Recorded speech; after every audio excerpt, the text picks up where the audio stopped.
Hi hello नमस्कार. आजच्या आपल्या नवीन व्हिडिओमध्ये सर्वांचे अगदी मनापासून स्वागत करते. आय होप सर्वजण मस्त आणि मजेतच असाल आणि मजेतच असायला हवं. छान अशी दिवसाची सुरुवात झालेली आहे. भरपूर मोठा पाऊस रात्रभर पडत होता, अर्धी रात्र तरी, आणि ढग गडगडत होते. भरपूर वारा सुसाट सुटला होता. रात्रभर आवाज येतो आणि त्या आवाजानं झोप पण झालेली नाही माझी. आणि सकाळचा व्ह्यू बघू शकताय खालचा, वरचा पण दाखवते टेरेसवरून. बाहेरचं खूप सुंदर आज वातावरण आणि गारगार वाटत होतं. बघा इकडे पाणी सुद्धा साचलेलं आहे, म्हणजे इतका मोठा पाऊस पडला. घरात सुद्धा आत पाणी आलेलं आहे 2-3 ठिकाणी. चला आता टेरेसवरून बाहेरचं दाखवते. बघा ओढ्याला थोडं आणि इकडं थोडी जागा आहे, तिथे सुद्धा पाणी साचलेलं आहे.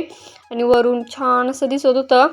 गार वाटत होतं एकदम. म्हणजे आदल्या दिवशी कसं भरपूर गरम होत होतं, त्यामुळं पाऊस पडल्यानंतर गारगार वाटायला लागलं आणि छान वाटत होतं.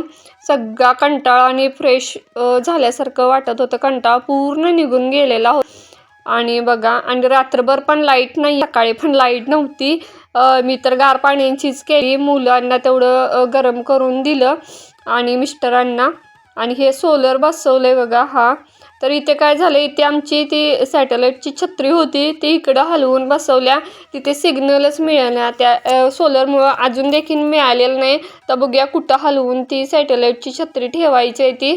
आता मिस्टर लावत होते, पण काय अजून सिग्नल मिळालेलं नाही. तर खाली अशी शिडी वगैरे ठेवलेली आहे, मिस्टरांचीच आहे ती. ITमध्ये होते तेव्हा त्यांनी करून घेतलेली आहे. तर ते जोडायसाठी लोक आली होती, त्यांना पाहिजे होती म्हणून ती तशीच बाहेर ठेवून गेलेली आहेत. तर असे छान गार पाण्याची आंघोळ झाली. खाली आले आणि कपडे रात्रीच मी काढली होती. पाऊस थोडा थोडा येत होता म्हणून तेव्हाच मी कोचवरती आणून टाकलेले आहेत. इथं सोफा सेटवरती अजून त्याच्या घड्यासुद्धा मारायच्या आहेत. चला तर मग बाहेर जाऊया. अशा ह्या बाहेर इथं हुंबऱ्याला हळदीचं लेपन केलं. पावसामुळं खाली पाणी असं झालेलं आहे, पुसून सगळं आता मला काढायला आहे. आणि मॅटसुद्धा एवढ्या ओल्या पिचपिचीत झालेत, त्यासुद्धा आता सगळ्या बघा असं लागत आहे, पिचपिच सगळं झाले. आता नाश्त्याला मी आज उपीट केलं होतं. छान असा गरमागरम नाश्ता, उपीटच पाहिजे होतं सर्वांना, कारण गार वाटत होतं ना, त्यामुळे. आणि आता थोडंसं माझे काय झालं आहेत, आयब्रो पण वाढलेले आहेत. म्हटलं थोडंसं स्वतःची काळजी आज घेऊया.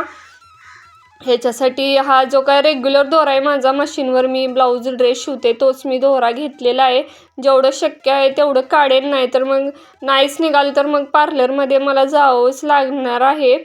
त्यानंतर माझी केस जरा हे झाले होते, ड्राय वाटत होते. म्हटलं ऑइलिंग आज करायलाच पाहिजे माझ्या केसांना. ते डोकं पण ठणठण दुखत होतं, उन्हाळा एवढा कडक जाणवायला लागलाय. डोळे हातपाय असे दुखत होते. म्हटलं आज तेल जरा लावून घेऊया, डोकं शांत होईल, मग बाकीचे कामाला लागूया. तर इकडे मी दुपारी शेंगदाणे थोडे भाजून ठेवले होते. आता हा पॅन मी चढवला. मला आता शेंगदाण्याची चटणी बनवायची आहे. सोलापूरकडे म्हणतात, पण कोल्हापुरात पण अशीच बनवतात, तीच पद्धत आहे.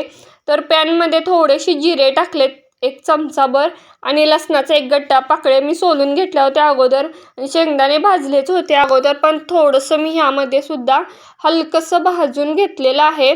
आणि ते सगळं मी काय करणार, मिक्सरला लावणार आहे. त्याच्या अगोदर थोडीशी चटणी आणि मीठ घातले प्रमाणानुसार. तर अशी ही चटणी छान शेंगदाण्याची झालेली आहे. आपल्या जेवणामध्ये एक चव वाढवते आपल्या तोंडाची किंवा जिभेची.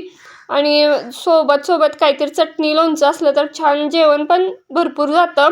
तसं तर माझ्या थाळीमध्ये भरपूर आयटम असतात, हा एखादा ॲड करूया म्हटलं. त्याच्यासाठी छान अशी चटणी, आणि मुलांना मिस्टरांना तर फार आवडते, तीच केलेली आहे. तर मग अशी काय केलं होतं, सकाळीच 2 वाट्या मी रवा भिजत घातला होता. त्यामध्ये थोडं ताक, कोथिंबीर, कांदा, टोमॅटो हेच घातलेलं आहे. थोडंसं बाइंडिंगसाठी मी त्यामध्ये 2 चमचे गव्हाचं पीठसुद्धा घातलेलं आहे. मीठ, थोडीशी साखर घातल्या. मला आता त्याचे काय करायचे आहेत, रव्याचे उत्तप्पे बनवायचे आहेत. मुलांना 4च्या टायमिंगला भूक लागते, त्याच्यासाठी आता वाजलेलेच आहेत 4. म्हटलं त्यांना करून देऊया आणि मग बाकीच्या कामाला लागूया. सकाळपासून तर सगळीच कामं झाल्यात. लोटून फरशीपासून धुणं वगैरे झालं होतं, जेवणसुद्धा झालं होतं. आता ह्या पॅनमध्ये मी कधीच काय बनवलं होतं, आजच मी काढला आहे. त्यात उठतंय का नाही मला काय माहित नाही, असं दाखवतात. म्हटलं ह्याच्यामध्येच उत्तप्पे बघूया येतात का नाही, म्हणून मी एक टाकला. बघूया चिकटला तर मग काय परत मी काढणार नाही. जो काय रेग्युलर मी नेहमीचंच जे काय आंबोळीसाठी किंवा डोश्यासाठी वापरते तोच काढणार आहे. त्याची सवय पण आहे. ह्याच्यात मी कधी काय बनवायला पण नाही, तर चिटकूनच बसलं त्याच्यामध्ये. काय खरं नाही, म्हटलं ठेवून टाकलं आणि जो मी रेग्युलर वापरतो तोच काढलेला आहे. त्यामुळे थोडं पाणी आणि तेलाचा हपका दिला की सगळं उठतं, त्याच्यामध्ये काही चिटकत नाही असं आहे. बघूया रव्याचं तर हा मी पहिल्यांदाच बनवला आयटम. रव्याचे उत्तप्पे मी कधी बनवले नव्हते, आज पहिल्यांदाच बनवायला घेतलेले आहेत. तर पहिली जी काय कुत्र्याला टाकते तीच आंबोळीसारखं असं डोसा म्हणून नेहमीच टाकते, ते टाकले पहिल्यांदा ते बघणार. आणि जी काय आता शेंगदाण्याची चटणी बनवली त्यात पाणी घालून मी थोडीशी शेंगदाण्याची चटणी बनवल्या. त्याला एखादा तडका दिला तरी छान लागते, नाही तर अशीच पण छान लागते. एकदम गडबडीच्या वेळेला मी ती चटणी बनवली आणि छान लागते. हे डोस्याबरोबर मुलं म्हणत होती चांगली लागते अगं आई म्हणून. तर एक पहिला बघणार आहे घालून. चिकटला तर काय खरं नाही, म्हटलं उगाच काढलं खॅट म्हणायला लागले काढ. असं चाललं होतं. चिकटल्यानंतर व्यवस्थित उठल्या तर करू वाटतं, न चिकटल्यानंतर माझा तर सगळा मूड ऑफच होणार आहे. बघूया आता ही तर व्यवस्थित निघत्या काय. निघाली तर ठीक, नाही तर पहिल्या 2 तर चिटकूनच निघतात असं आहे अनुभव. तर बघूया त्यानंतर तिसरी जर चिकटली तर मी हा आयटम इथं सोडून देणार आहे. बघूया त्याच्यामध्ये बेसन वगैरे घालून नंतर काय करता येईल का ह्याचं. आता बघाले मी चिकटत्या काय चिटकत नाही तेच काढत होते. तर निघाल्या थोडीशी चिकटली होती, तर व्यवस्थित अशी काही एवढी निघालेली नाही. बघा कसं निघालं, सगळं तुटलीच. आता काय खरं नाही, हे कोण खाणं नाही तर मीच खाईल. तर ही दुसरी टाकायला लागले उत्तप्पा. आता हा नाही चिकटला तर ठीक, नाही तर मग सोडून देणार. तो तर खरा पहिला तर मुलं आणि मिस्टर काय असलं देऊ वाटत पण नाही, ती पण खाणं नाही तसलं तुटलेलं कोण. म्हटलं आता मीच खाऊन देते. असं मला पण कधी वाटतं की न तुटलेलं मला पण कधी असं अखंड मिळेल, पण नशिबात माझे असं तुटकन फुटकंच येतं पहिलं खात्याला. म्हणजे तुटलेलंच पहिल्यांदा मिळतं तेच मी खाते. असं वाटतं मी आई नसते, मी मुलगीच असते अजून. कधी कधी वाटतं आणि अखंड आपल्याला पण मिळालं असतं. त्या मिस्टर आणि मुलांना तर तसलं देऊ पण वाटत नाही. आपण कसं आपणच तुटकं का खातो हेच मला पण काही कळत नाही. आणि असो तर तिकडे अशी छान निघालेली आहे माझी उत्तप्पा. आणि इकडे चटणी पण छान दिसत होती. आणि बघूया म्हटलं आता ह्याच्याबरोबर कशी चटणी लागते. पहिल्यांदाच मी पण चटणी आणि हा उत्तप्पा बनवलेला आहे रव्याचा. कधी असे आयटम मी बनवलेले नाहीत, म्हटलं आज ट्राय करूया. पहिल्या मुलांना रोज काहीतर पाहिजे म्हणतात, तर रोज तर काय करत नाही, आधीमध्ये कधी तर लागतं. ते जेवण वगैरे आणि हे 4ला म्हटलं दिवस सगळा त्या किचनमध्येच निघून जातो माझा. आज खरं तर मुलाच्या ॲडमिशनसाठी बाहेर जायचं होतं, पण दोघांनाच मी पाठवलं. आणि हे करत बसायला पण वेळ लागणार, तर कटिंग चॉपिंग करावं लागतं, 1 तास जातोच यात. खरं खरं खरं सांग, कशी चव आहे? तिखट, गोड, खारट व्यवस्थित आहे सगळं? तिखट होय, व्यवस्थित आहे सगळं प्रमाण. आता खाल्ल्यानंतर बाहेर आले. आज काय फुलं काढलेलीच नव्हती. कमळाचं किती सुंदर फुलं आज पण आलं होतं, छान आलं होतं. उमलतं हे 12 नंतर. सकाळी कढीपत्ता पण छान वाढायला लागलाय आता.